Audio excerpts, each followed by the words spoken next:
welcome again. I am Palki Jain from Vidyanan Online.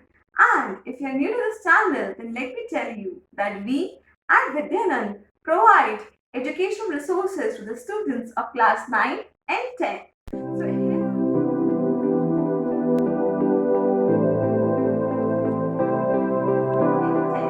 So here I am with concept class 3 and let me share you the highlight of the session. So in this session, first of all, we are going to understand about the reactivity series of metal. So it is very important that you understand the reactivity series of metal and learn it by heart. For this, I will be providing you a trick so that you can learn it very smoothly. Secondly, you're going to understand that what are the different compounds which are there in chemistry, what are the colors of those compounds, what is the chemical name and common name of this compound.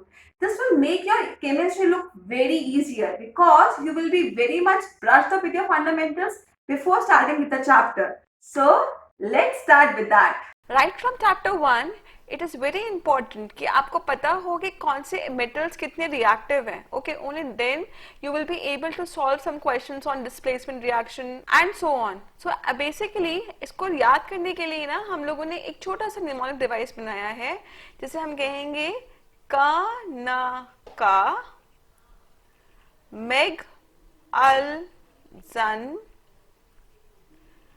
Fee sun pub H को hug AG and AU. Okay, so basically इस तरीके से हम इस चीज को लिखेंगे. जैसे ही एग्जाम में जाएंगे तो try to write the reactivity series of metal. इसमें क्या है, जो पोटेशियम है, दिस इज पोटेशियम. तो पोटेशियम क्या है, मोस्ट रिएक्टिव. सो जैसे ही जैसे हम नीचे जाएंगे तो क्या होगा, रिएक्टिविटी डिक्रीज होगी. The reactivity will decrease on moving down the series.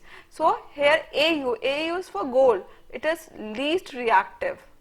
Okay, now इसमें एक बात आती है कि जो हाइड्रोजन है, hydrogen is not a metal, still it is placed here. So basically what happens is most of the time hydrogen loses the electron in order to form compound. That is why हम reactivity series में इसको यहाँ लगते हैं. ठीक है, एक चीज और है, जब आप चैप्टर पढ़ेंगे मेटल्स एंड नॉन मेटल्स, उसमें आप देखेंगे जो कार्बन है that is used as a reducing agent. तो कार्बन की प्लेसमेंट बेसिकली कहाँ होती है, carbon is placed after aluminium. तो after aluminium is carbon, and that is why carbon can displace zinc, iron, tin, lead, copper, mercury, silver and gold from its compound. Okay, so एक बार दोबारा से बोलते हैं इस निमोनिक को, काना का मेगलजन फीसन पब एच को हग AgAu. अब I am very much sure इस सीरीज को इस तरीके से आप याद करोगे ना तो विद इन 5 मिनट्स आपको याद हो जाएगी. अब हम देखते हैं कि ऐसे कौन से कंपाउंड्स हैं जो आपके 10th बोर्ड्स के लिए बहुत इंपॉर्टेंट हैं. अब हम देखते हैं कौन कौन से इंपॉर्टेंट कंपाउंड्स हैं जिनके केमिकल नेम, कॉमन नेम और फॉर्मूले हमें पता होने चाहिए. तो कॉमन नेम क्या होते हैं, common name are basically trivial name, इसे ट्रिवियल भी कहते हैं, जो हम डे टू डे लाइफ में बोलते हैं. These are actually informal names. Okay, और अगर हम केमिकल नेम की बात करते हैं तो these are formal names which are given to the compound. Okay, so these are formal names. हमें इनके फॉर्मुलेस भी पता होने चाहिए. अब पहला है aluminium oxide. Aluminium we know, aluminium कितना होता है, Al+3 एंड ऑक्साइड -2. तो फॉर्मूला कितना आएगा इसका, Al2O3. अब आपके पास एल्यूमिनियम ऑक्साइड हो या एल्यूमिना हो, it means the same thing. Next is ammonium hydroxide. Ammonium hydroxide को हम अमोनिया वाटर भी कहते हैं, ये आप बहुत बार देखेंगे केमिस्ट्री में. अभी क्या होगा, ammonium is NH4. Okay, hydroxide is OH. अब अमोनियम पे चार्ज होता है +1 और हाइड्रोक्साइड पे -1, तो उसका फॉर्मूला क्या बन के आता है, NH4OH. Okay, next is aqua fortis. aqua fortis का केमिकल नेम क्या है, concentrated nitric acid. Nitric acid we know it is HNO3. So concentrated nitric acid को हम क्या बोलते हैं, aqua fortis भी बोलते हैं. Next is aqua regia. So basically इसका कोई केमिकल नेम नहीं है, ये किससे बनता है, it is made up of concentrated HCl and concentrated nitric acid which is HNO3. So next is baking soda. इसका केमिकल नेम क्या है? Sodium hydrogen carbonate. It means इसका फॉर्मूला क्या बन के आएगा? NaHCO3. Okay. Next is bauxite. Bauxite is dihydrate aluminium oxide. So क्या होता है एल्यूमिनियम ऑक्साइड? तो हमें पता है वो कितना होता है, Al2O3. And dihydrate means it is .2H2O. Okay.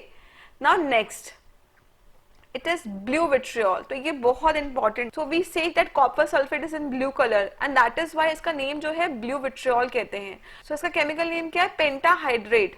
Penta means 5 and hydrate means water molecules. Okay, so it has 5 water molecules. And cupric sulfate. Cupric means we are using the higher valency of copper. Okay, so that is why its formula comes out to be CuSO4 क्योंकि इधर copper की valency +2 लेंगे and sulphate की valency भी -2 है, तो cancel करेंगे तो वो CuSO4 बनेगा. Pentahydrate means 5 molecules of water. Next है bleaching powder. So bleaching powder is calcium oxychloride. तो कैल्शियम Ca आ जाएगा, oxy means O and chloride is Cl2. ना ब्रिमस्टोन और सल्फर, तो ये तो हमें पता है, तो सल्फर को हम ब्रिमस्टोन भी कहते हैं. Now next is brine. Brine या कॉमन सॉल्ट या रॉक सॉल्ट, ये एक ही चीजें हैं. इनका केमिकल नेम क्या होता है? Sodium chloride. और फॉर्मूला क्या आता है? NaCl. Next is chalk, limestone और मार्बल. ये कुछ भी हो, इसका जो केमिकल नेम होता है calcium carbonate and that is why इसका फॉर्मूला कितना होता है? CaCO3 because Ca is +2, CO3 is -2, that is why. Now next is copper glans. So copper glans को हम क्या कहते हैं? कॉपर सल्फाइड भी कहते हैं. ओके, सो इसका फॉर्मूला क्या निकल के आता है? Cu2S. Okay. Next is cane sugar और बीट शुगर. तो बेसिकली ग्लूकोज तो हमें पता है C6H12O6. एक होता है सुक्रोज और इसका फॉर्मूला कितना होता है? C12H22O11. Okay. Now next is cuprite और रूबी कॉपर. इसको हम क्यूप्रस ऑक्साइड भी कहते हैं. Ous means we are using the lower valency of copper. ठीक है, दैट इज वाई ये कितना होगा? Cu+1 and O-2. तो फॉर्मूला कितना आएगा इसका? Cu2O. Now is caustic soda. So caustic soda का chemical name sodium hydroxide and that is why इसका फॉर्मूला क्या बन के आता है? NaOH.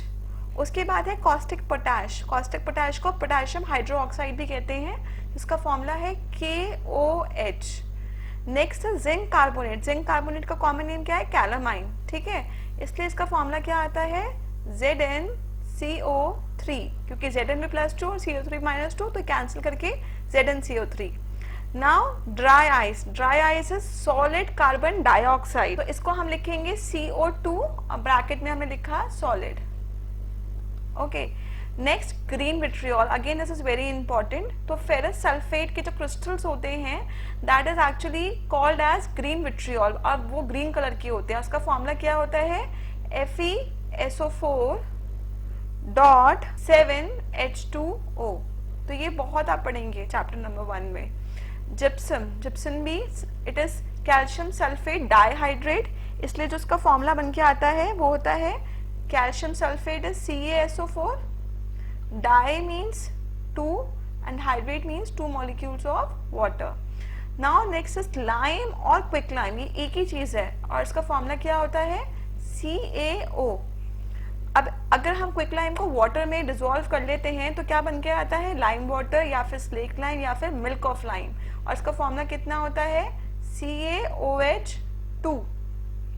Next is milk of magnesia, जिसमें आप एसिड बेसिन सॉल्ट से पढ़ेंगे बहुत ज्यादा.